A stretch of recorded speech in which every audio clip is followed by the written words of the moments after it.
taller mobile phone masts could be built across the English countryside without council permission, as the government tries to improve mobile coverage in rural areas and speed up the rollout of the new 5G networks.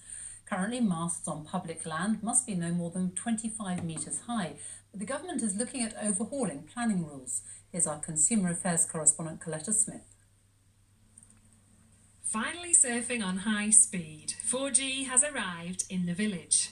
But just 2 miles away, and it's still a nightmare to try and make a call. While the surrounding area is still a not spot, things improved dramatically in Sabden 2 months ago.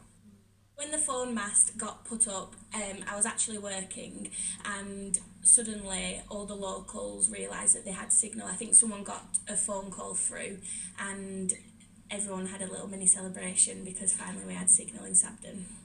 It's had a big impact on everyone in the village. I didn't used to bring my phone out of my bag. It used to just stay in the bag because nobody could reach me. They always had to ring the landline. But now I can put my phone out and get a signal.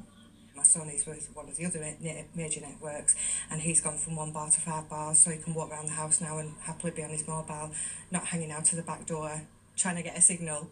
That's still just a pipe dream for Will. I don't even have 1 bar. We don't get 3G and they're talking about 5G. Just 2 miles down the road from Sabden, but the new mast hasn't helped connection here. We're a rural community and we seem to be ignored. The government say they want to make it easier to turn this into a taller, wider, stronger mast without extra planning permission.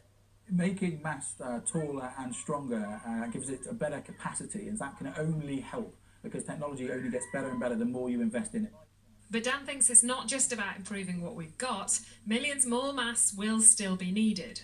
Councils have to be coming on side more and more, but I think a lot of them are a bit careful, a bit worried about what this means politically. But I think what we've got to realise is this industrial revolution is going to be happening anyway. It's happening in other countries. It's happening really quickly, and we've got to get on side.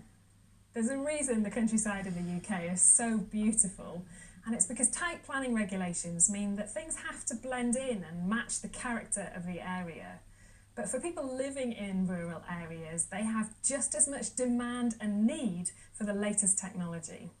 It would only bother you if you looked at it. I think if you just kind of turned a blind eye to it and obviously just reap the benefits, I think that would be better. It's a tussle that will continue as long as technology advances. Coletta Smith, BBC News in Sabden, Lancashire.